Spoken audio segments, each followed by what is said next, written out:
द्वारा भी जो विशेष रूप से आधारभूत संरचनाएं हैं उसके लिए सरकार के द्वारा एक 1.5 लाख करोड़ रुपया ऋण मुक्त ब्याज के रूप में उपलब्ध कराया है। मैं ये कहना चाहूँगा कि ये बजट कृषि क्षेत्र की उत्पादकता की वृद्धि के लिए है, ये बजट एमएसएमई क्षेत्र को बूस्ट देने के लिए है, ये बजट स्वास्थ्य की बुनियादी सुविधाओं को देश में बढ़ाने के लिए है, ये बजट देश में नए नवाचार को लाने के लिए है, ये बजट आधारभूत संरचना के विकास के लिए और सबसे बड़ी बात है देश के मध्यम वर्गीय समाज को राहत देने के लिए इस बजट में 12 लाख रुपए तक इनकम टैक्स की रिबेट दी गई है, जो अपने आप में एक बड़ी क्रांति है।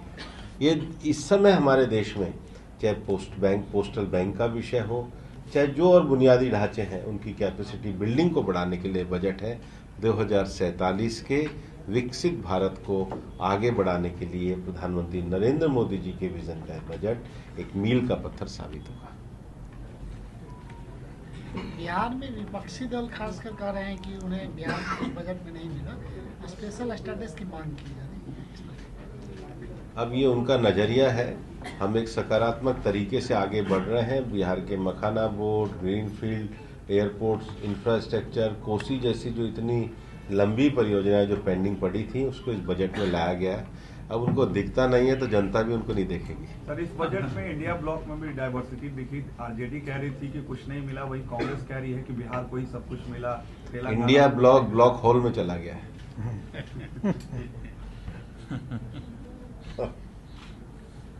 बिहार में सर प्रधानमंत्री आए थे तो बोले थे चीनी मिल का खोला जाएगा, लेकिन इतने वर्ष हो गए लेकिन आज तक कुछ नहीं। वित्त मंत्री जी बैठे हैं, इस संबंध में जो बातें की जा रही हैं वो आपको बताएंगे।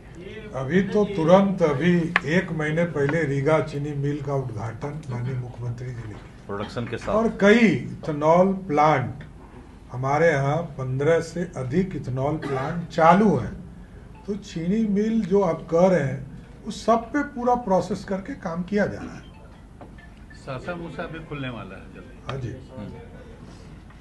और कोई बड़ी घटना आजकल चल रही है, चूंकि कुंभ की चर्चा आपने की थी सर, बड़ी घटना हो गई है। हर जगह देखा जा रहा है कि काफी भीड़ है स्टेशन पर, पब्लिक एकदम की तरह से कुंभ पहुंचना है, हादसे भी हो रहे हैं सर। क्या कुछ लगता है कि रोकने की जरूरत है लोगों को, इस तरह का हादसा ना हो, क्योंकि हर दिन स्टेशन पर यही तस्वीर है। हम जिनकी क्षति हुई है उनके प्रति संवेदना व्यक्त करते हैं, संवेदनशीलता के साथ आगे बढ़ेंगे और लोग अच्छे ढंग से इसमें भाग लें, उसके लिए सरकार का पूरा प्रयास रहा है। प्रधानमंत्री जी आने वाले हैं, बिहार के लिए कुछ घोषणाएं होंगी। बड़ा एक किसान सम्मेलन होने वाला है, उसकी सूचना भी मैं चाहूंगा कि अभी तैयारियों की सूचना अगर दे सकें। अभी 24 तारीख को किसान सम्मान समारोह, ये आदरणीय प्रधानमंत्री जी एक साथ पूरे देश के लगभग 12 करोड़ किसानों को वहाँ से उनकी जो 19वां किस्त है उसको जारी करने का काम करेंगे। इसके साथ किसान से जुड़े हुए जो समस्या है उस पर भी अपनी चर्चा रखेंगे और बिहार के विकास के लिए भी जो उन्होंने किया है उसकी भी बात वहाँ रखने का काम करेंगे। सर, 2025 के विधानसभा चुनाव में विपक्ष भी दावा कर रहे हैं कि भाई बिहार में उनकी सरकार बनेगी। एनडीए का भी दावा है जो आपके सहयोगी दल में कि 225 प्लस जाएगा। लेकिन आपको लगता है कि इंडिया गठबंधन के कमजोर होने का या फिर आपस में जो तुतुमय की स्थिति है उसका फायदा एनडीए को मिलेगा? बिहार में बहुत प्रचंड बहुमत के साथ एनडीए की सरकार बनने जा रही है। विकास ये लालू जी ने हाल ही में कहा है कि बिहार में हम लोगों के रहते भाजपा सरकार नहीं बना सकती है। भाजपा ही सरकार में उनके रहते हैं। सर, राहुल गांधी एक बार फिर से आ रहे हैं सर बिहार? वो तो कांग्रेस पार्टी से पूछा। दक्षिण बिहार में 3 चीनी मिल का तीनों बंद है, उस पर आप क्या कहें? अभी तो बता दें।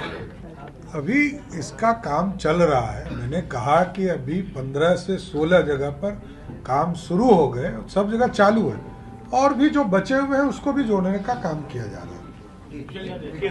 सासा मूसा के लिए सर इस फाइनेंशियल ईयर में चालू हो जाएगा, यानी गन्ना सत्र में या फाइनेंशियल ईयर में नहीं, अगले में? क्योंकि अभी तो सीजन खत्म हो जाएगी महीने तो भर। क्या अक्टूबर से प्राइस जो शुरू होगा उसमें अगले साल हो जाने की संभावना है।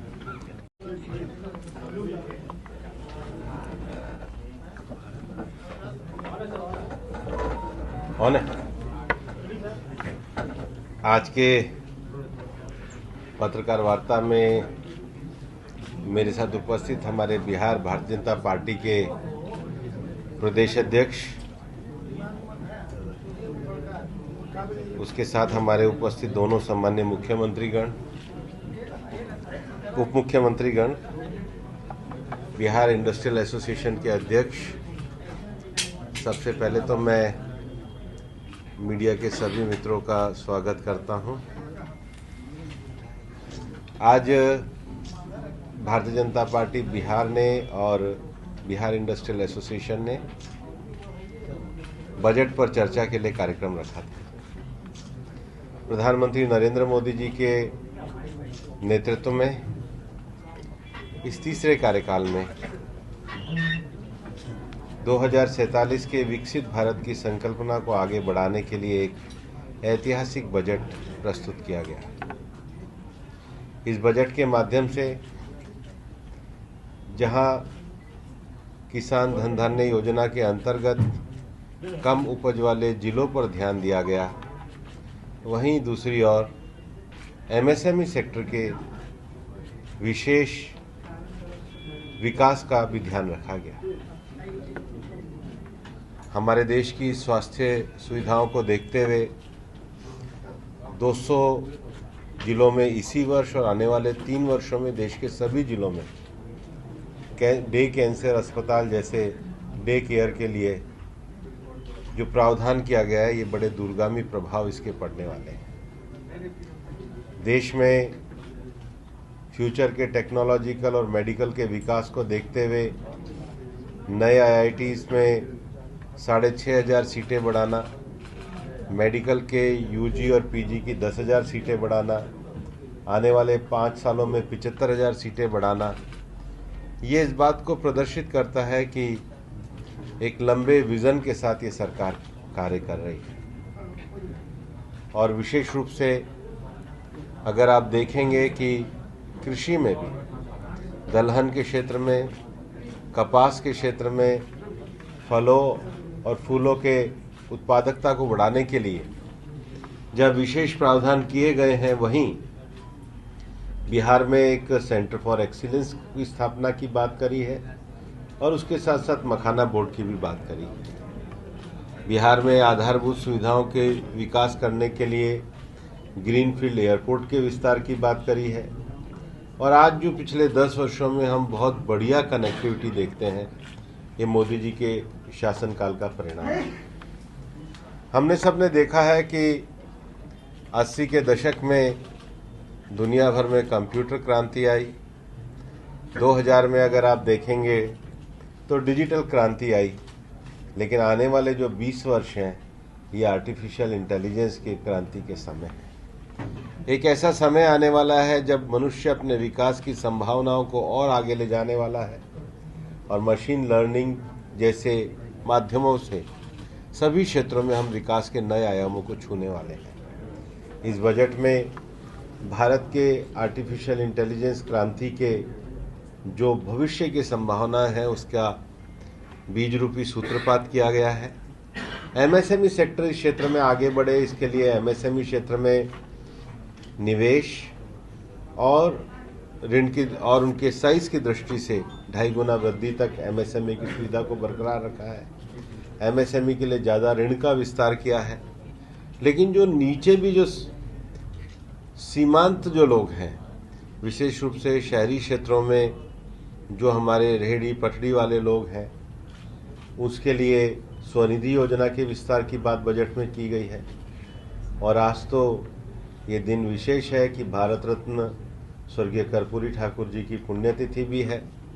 उन्होंने अति पिछड़े वर्ग के लिए समाज में जो कार्य किए हैं, अगर देखा जाए तो मोदी जी के विज़न में अति पिछड़े वर्ग के जो स्वनिधि क्षेत्र में रहने वाले लोग हैं और जो आने वाले शहरीकरण के विकास में जो लोग जुड़ने वाले हैं, उनमें भी हमने देखा है उनकी बस्तियों में ज़्यादा विकास नहीं हो पाता। इसलिए जो अपेक्षाकृत नए शहरी के क्षेत्रों का विकास हो रहा है, उधर 1 लाख करोड़ रुपए का प्रावधान किया गया है। किसके? एमएसएमई क्षेत्र की जितनी भी घोषणाएं हैं वो सब मैन्युफैक्चरिंग सेक्टर का है। भाई साहब आपका स्वागत करेंगे। 1 मिनट में स्वागत कर लेता हूँ। क्या हुआ? उन्हें आपस का है तो थोड़ा आपस में उधर प्यार से डांटते हैं। ठीक, धन्यवाद। सर, नीतीश जी को भारत रत्न देने की बार बार मांग हो रही है। एकदम